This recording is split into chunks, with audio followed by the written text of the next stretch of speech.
या सगळ्या भूमिकांची आज आम्हाला आठवण येते आणि आम्ही लोकांना जनतेमध्ये जाऊन बाळासाहेबांचा हा विचार देत आहोत. आम्हाला खात्री आहे यावेळेची जी निवडणूक आहे विधानसभेची ही शिवसेना प्रमुख बाळासाहेब ठाकरे यांच्या भूमिका, त्यांचा विचार, त्यांचे महाराष्ट्रावर, मराठी माणसावर असलेले ऋण हे केंद्रस्थानी ठेवून लढल्या जात आहेत. आणि आम्ही सगळेच, मग काल प्रियंका गांधींनी शिवसेना प्रमुखांचा एक संदर्भ दिला, शरद पवार साहेब आहेत आणि उद्धव ठाकरे आणि आम्ही सगळे एक विचार घेऊन बाळासाहेबांच्या विचाराची मशाल घेऊन पुढे निघालेलो आहोत. आणि आजचा दिवस हा हिंदुहृदय सम्राट बाळासाहेब ठाकरे यांचा स्मरण करण्याचा दिवस आहे. अर्थात आम्ही रोजच स्मरण करतो, पण आज विशेष महत्त्व आहे. काल रईसरच्या सभेमध्ये देवेंद्र फडणवीस म्हणाले की लांगुल चालन करून जर वोट जिहाद करणार असाल तर आम्ही धर्मयुद्ध करू. आता ही आपली अस्तित्वाची निवडणूक आहे, वोट जिहाद करणाऱ्यांना उत्तर द्या. धर्मयुद्ध नक्कीच देवेंद्र फडणवीस यांच्या अस्तित्वाची लढाई आहे आणि महाराष्ट्राच्या अस्मितेची लढाई आमच्यासाठी आहे. ते त्यांच्या अस्तित्वासाठी लढत आहेत, कारण त्यांचं अस्तित्व गेल्या 2.5 वर्षात देवेंद्रजींचं अस्तित्व पूर्णपणे संपवलेलं आहे. आणि ही महाराष्ट्र राज्याची निवडणूक आहे आणि या राज्यामध्ये सगळं सुरळीत चाललेलं असताना फक्त भारतीय जनता पक्षाला आणि त्यांच्या बगलबच्च्यांना त्यांचा पराभव दिसतो आहे. म्हणून जात, धर्म, हिंदू मुसलमान, वोट जिहाद वगैरे वगैरे विषय त्याने आणलेले आहेत. देवेंद्र फडणवीस यांनी खरं म्हणजे महाराष्ट्रातल्या वाढत्या बेरोजगारीवरती युद्ध पुकारायला पाहिजे होतं. शेतकऱ्यांच्या आत्महत्या होत आहेत त्याच्यावर युद्ध पुकारायला पाहिजे. महाराष्ट्रातून जो उद्योग गुजरातला त्यांचेच नेते पळवून नेत आहेत आणि आमच्या तरुणांचा रोजगार हिरावून घेतला जातोय त्याच्यावरती युद्ध पुकारायला पाहिजे. पण महागाईच्या विरुद्ध युद्ध पुकारायला पाहिजे. लसूण 500 रुपये किलो झाला आहे, कांदा 100 रुपये किलो झालेला आहे. असे अनेक विषय आहेत. त्याच्यावर न बोलता निवडणुका जिंकण्यासाठी हा जिहाद, तो जिहाद, तो जिहाद, खरं म्हणजे भारतीय जनता पक्षाच्या या नालायकपणाविरुद्धच महाराष्ट्राच्या 13 कोटी जनतेनं युद्ध पुकारलं आहे. त्याला तुम्ही जिहाद म्हणत असाल, आम्ही युद्ध पुकारलं आहे म्हणतो. आणि आम्ही देवेंद्र फडणवीस यांच्यासारख्या ज्या या महाराष्ट्राच्या राजकारणात वाढलेली जी रोपटी आहेत भांगेची या तुळशी वृंदावनात, ती या वेळेला आम्ही उपटून टाकू. भारतीय जनता पक्षानं महाराष्ट्राच्या संस्कृतीची जी वाट लावलेली आहे ती या राज्याची जनता सहन करणार नाही. राऊत साहेब, आज विधानसभा निवडणुकीच्या प्रचाराच्या समारोपाच्या सभा होत आहेत. एकूण आपण असं पाहिलं की महाराष्ट्राच्या राजकीय वाटचालीत शिवाजी पार्कचं महत्त्व आहे. प्रचाराच्या समारोपाच्या सभा या शिवाजी पार्कमध्ये झालेल्या आहेत. पण बहुधा पहिल्यांदाच असं घडतंय की शिवाजी पार्कवर प्रचाराच्या समारोपाची राजकीय पक्षांची सभा होत. ह्याला जबाबदार जे कोणी आहेत त्यांनी महाराष्ट्राच्या संस्कृतीशी केलेली ही बेईमानी आहे.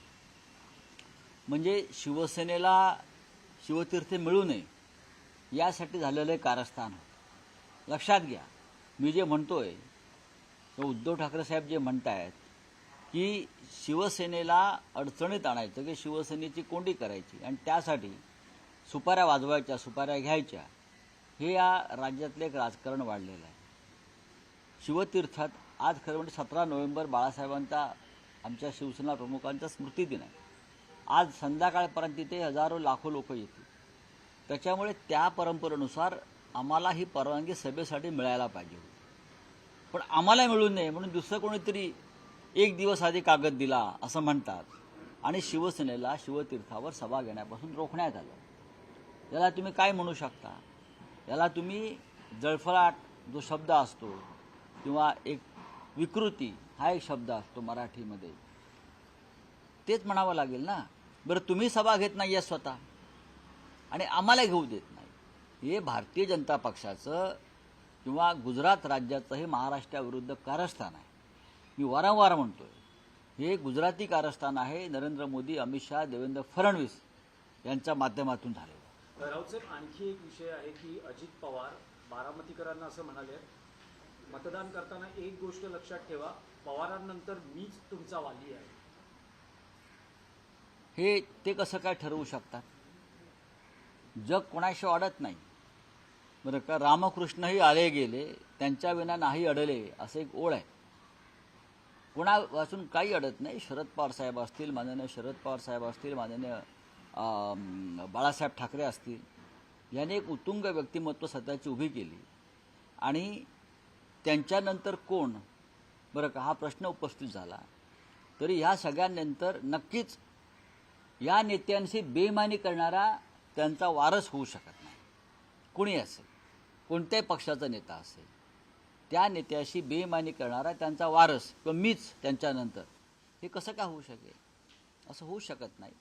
शरद पवारांची लेगसी फार मोठी आहे आणि ती आज आहे आणि शरद पवार यांना उदंड आयुष्य लाभणार आहे, हे मला माहिती आहे. राऊत साहेब, आज बाळासाहेबांचा स्मृतिदिन आहे आणि शिंदे शिवसेनेनं सर्व पेपरमध्ये जाहिराती दिल्यात. त्यात त्यांनी एक प्रामुख्यानं बाळासाहेबांचं जे वाक्य बघा, आहे, यांच्या आयुष्यामध्ये मी कदापि शिवसेनेची काँग्रेस होऊ देणार नाही. बघा, ते बाळासाहेब असंही म्हणाले होते की मी कधीही दिल्लीची लाचारी करणार नाही, मी दिल्लीचे बूट चाटणार नाही.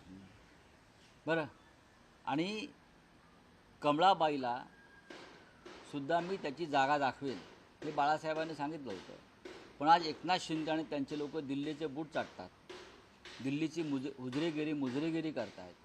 ते सुद्धा बाळासाहेबांना मान्य नव्हतं. बाळासाहेबांनी काँग्रेसचा कधीच तिरस्कार केला नाही. बाळासाहेबांनी अनेकदा इंदिरा गांधींपासून राजीव गांधीपर्यंत काँग्रेसला राष्ट्रहिताच्या प्रश्नावर पाठिंबा दिलेला आहे.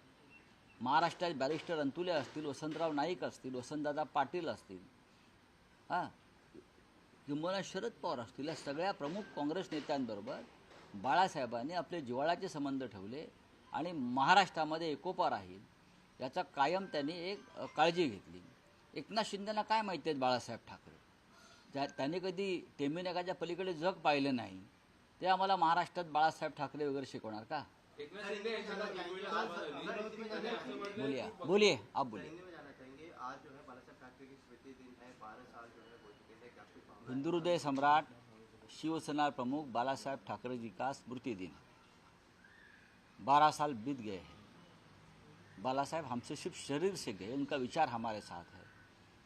महाराष्ट्र में चुनाव चल रहा है और हमें पहली बार ऐसा लगता है बाला साहब के बाद कि ये लड़ाई जो है इस चुनाव के बाला साहब ठाकरे जी के विचारों के लिए लड़ाई हम लड़ रहे हैं.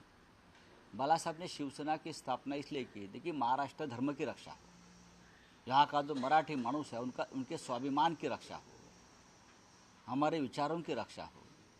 हमारे जो न्याय और हक की बात बाला साहब ने की थी, उनके ऊपर आज संकट आ रहा है. यहाँ से महाराष्ट्र का रोज़गार, महाराष्ट्र का उद्योग सब कुछ छीन कर कोई लेके जा रहा है. ऐसे में अगर हमको याद आती है तो बाला साहब ठाकरे जी की याद आती है. हमारा स्वाभिमान अगर हमको बरकरार रखना है तो बाला साहब ठाकरे को हमको कभी नहीं भूलना है. इसलिए आज का दिन उन्हें याद करने का है, उनके विचारों को याद करने का है और हम ज़रूर उनका विचार लेकर चुनाव में लड़ रहे हैं. कर्नाटक के मुख्यमंत्री ने कल एक बयान दिया है कि मोदी जी बार बार आते हैं और झूठ बोलकर चले जाते हैं. अगर मोदी जी ने अपने बयानों का जो खुलासा कर दिया, उसे साबित कर दिया, तो मैं जो है राजनीति छोड़ूंगा. इससे पहले भी उन्होंने देखिए, मोदी जी झूठ बोलते हैं, राजनीति में हमेशा झूठ बोलते हैं. जब से 2014 से अब तक मोदी जी ने सच क्या बोला है उसके ऊपर संशोधन करना चाहिए और किसी को PhD की डिग्री लेनी चाहिए कि मोदी जी कभी सच भी बोल सके हैं अपने इस कार्यकाल में. झूठ ही झूठ की बात मोदी जी ने की है, अमित शाह जी ने की है. फर्जी डिग्री से लेकर झूठे आश्वासनों तक सब कुछ झूठा है मोदी जी के बारे में. मणिपुर में फिर एक बार हमला हुआ है, 3 मंत्रियों के गए हैं, जबकि प्रधानमंत्री इन मुद्दों पर जो है आप बोलिए देवेंद्र फडणवीस को, जाइए वहाँ, यहाँ जिहाद की भाषा कर रहे हैं, जिहाद की राजनीति कर रहे हैं ना, वहाँ जाकर हिंदू जिहाद करिए. यहाँ महाराष्ट्र में चुनाव जीतने के बाद उनकी भाषा क्या है? पाकिस्तान पर तिरंगा लहराएंगे. अरे जाओ पहले मणिपुर में तिरंगा लहराइए, हिम्मत है तो. यहाँ क्या बात कर रहे हो? चले, थैंक यू. संरक्षण मंत्री राजनाथ सिंह यांनी पुणे के एक विशेष इलाके से भारतीय जनता पार्टी को वोट आते हैं, तो हम उसे वोट जिहाद नहीं कहते, तो हमारे पर इस तरीके के जो आरोप है वो क्यों लगाए जा रहे हैं? पवार साहब सच बोल रहे हैं. ये जो भाषा चल रही है बीजेपी की वोट जिहाद की, वो उनका हारने का डर है. जब बीजेपी को अपना हार दिखती है तो ये लव जिहाद, पाकिस्तान, हिंदू मुसलमान, हाँ, ये सब विषय चुनाव के प्रचार में आते हैं, चाहे मोदी जी हो या चाहे यहाँ देवेंद्र फडणवीस जी हो। पवार साहब ने ये सच कहा है कि एक एरिया से सभी वोट बीजेपी को मिलते हैं, तो क्या हम कहेंगे जिहाद है उनका? ये नहीं, लोकतंत्र है, सबको अधिकार है वोट देने का। जो अधिकृत वोटर है वो मन चाहे अपना वोट किसी को भी दे सकता है, चाहे हमको दे या चाहे और किसी को दे। हमारी ये भूमिका नहीं है कि ये वोट सब हमको ही मिलना चाहिए। हम कोशिश करेंगे कि वोट हमें मिलने चाहिए, हम उनको कन्विंस करेंगे, लेकिन अगर हमको किसी ने वोट नहीं दिए है तो हम उसके ऊपर कोई आरोप नहीं करेंगे कि आप ये जिहाद कर रहे हो, आप वो कर रहे हो। नहीं, ये बीजेपी की मानसिकता है। Thank you. डॉक्टर बाबासाहेब आंबेडकरांना तर संरक्षण मंत्री